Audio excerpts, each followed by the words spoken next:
This episode is sponsored by Snapple and Celsius and Topo Chico and Liquid Death all at once. And Soylent. Soylent? We are not actually sponsored by anything, but we would totally be sponsored by any of those if they said that they would sponsor us. Especially Soylent. So we don't have to chew anymore. I'm tired of chewing. Well, hey guys, this is Marissa from Screaming Females and her new project Noun. Hello. I'm Ash from Lakehouse Recording Studios, and we are here to have a little chatty chat. Yeah, let's get into it. Let's. So tell me a little bit about Noun and how this whole thing kind of started.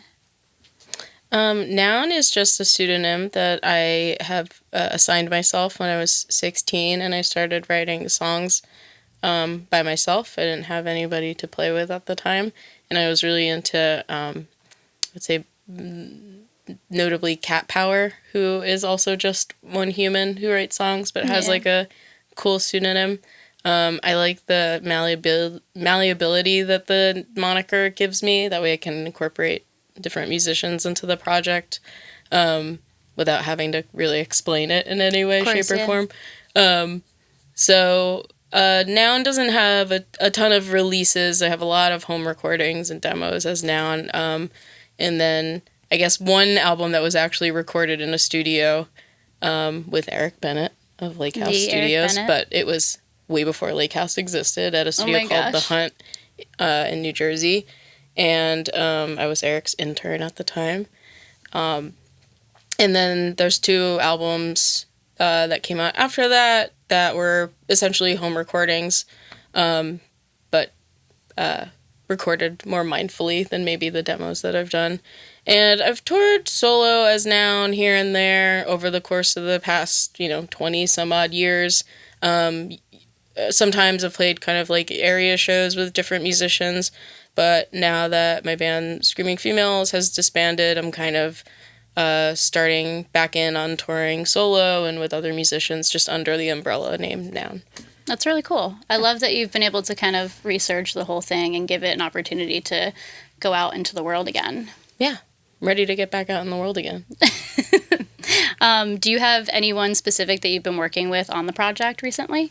Yeah, I've been working a lot with a drummer, well, I guess a multi-instrumentalist, Phillip Price, who lives in Philadelphia.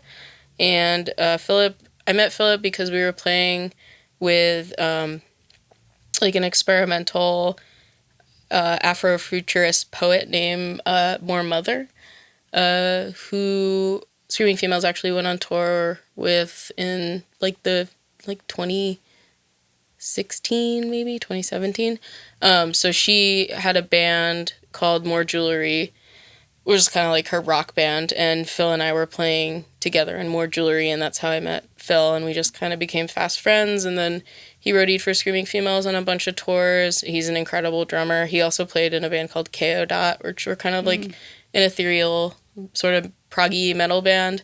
And so we've been working on writing a bunch of new stuff at my house in Philadelphia and recording stuff in the basement of my house as well, with the help of Eric Bennett, who I haven't left alone for the past 20 years. And I'm sure he loves every second of it. I don't know about that. I've set a bunch of his stuff on fire. That's so insane. Yeah. I don't know how I haven't set a bunch of his stuff on fire yet. Because that's my job. Yeah. You can keep the job for now. Okay, that's fine. Thank you. Means a lot to me. What about like your songwriting process? Is there like a certain way that you go about it?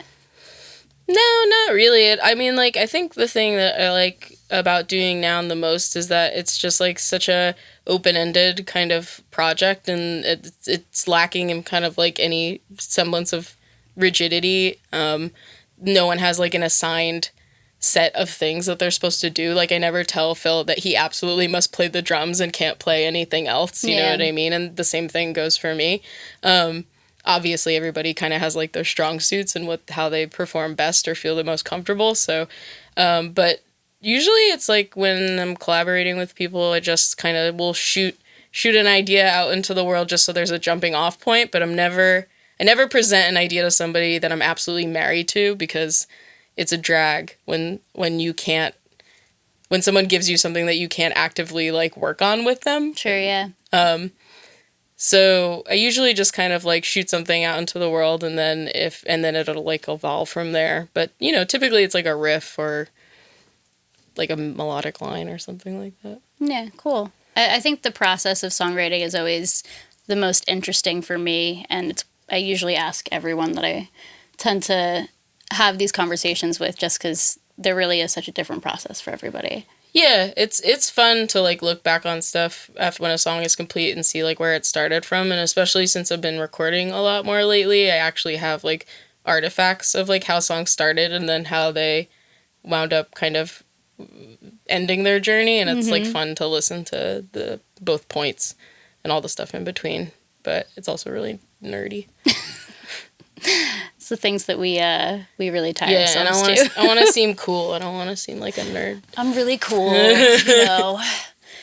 as I fix my bandana right now. That makes me look cool too. My ascot. Yes.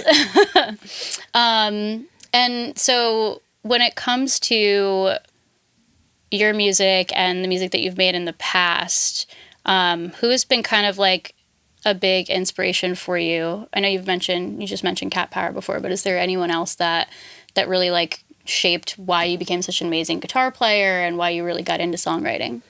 I don't know. I mean, like when I was growing up, my favorite guitar player was Billy Corgan. He currently has a reality TV show about owning a wrestling league. I actually love Did you everything. watch it? I haven't watched it yet, but I'm a big Smashing Pumpkins fan, so I'm Me too. But I haven't listened to like the past 10 records or yeah, whatever. But I'm looking forward to watching the show. But yeah, he was my favorite, and probably still is my favorite guitar player. I grew up listening to like Pearl Jam and Radiohead and stuff, but then I got into like Bikini Kill and Bratmobile and like Hoogie Bear and like Unwound, like a bunch of Kill Rock Stars Pacific Northwest stuff. And then I was in Screaming Females for 18 years and got really into like my contemporaries, bands that like we had gone on tour with and put out splits with and all kinds of stuff. So I kind of I've drawn inspiration from all kinds of different things. But yeah, I guess that's the short answer to that question. Yeah, I mean, it's a wide variety and super inspiring to hear. Yeah, it's a very wide variety of music that I like. It definitely goes from like Nirvana to like Prurient, which is just like harsh noise. Love that. Yeah. So I don't want to keep you too much longer, but I do want to ask, what's kind of, you've done tours too, just playing with other acts as well and recording with other acts. What has been like, I guess, the best experience for you, or like a favorite that you have? I mean, it's hard to choose. I guess just because I've been thinking about him a lot lately, having the opportunity to record with Steve Albini at Electrical Audio was amazing. Definitely gonna miss him a lot. He definitely transcended just like what it meant to just be like an engineer. Oh yeah. He became my friend. I'm lucky enough to be able to call him a friend. I talk to him like almost every week, and we very rarely actually talked about music. But yeah, I mean, it was Electrical still exists. It was a really special place, and Steve was really welcoming, very pragmatic, very much truly the character of an engineer, I found. Oh yeah. Very pragmatic. Would answer your questions with just unyielding honesty, and he really cared about working musicians, and I think that was what was most admirable about him. He didn't really like blow smoke up your ass. He just kind of was like, you travel for over 150 days a year playing music, and you're taking it. And if you took music seriously, he would take you seriously, regardless of whether or not he liked what you were doing in the studio.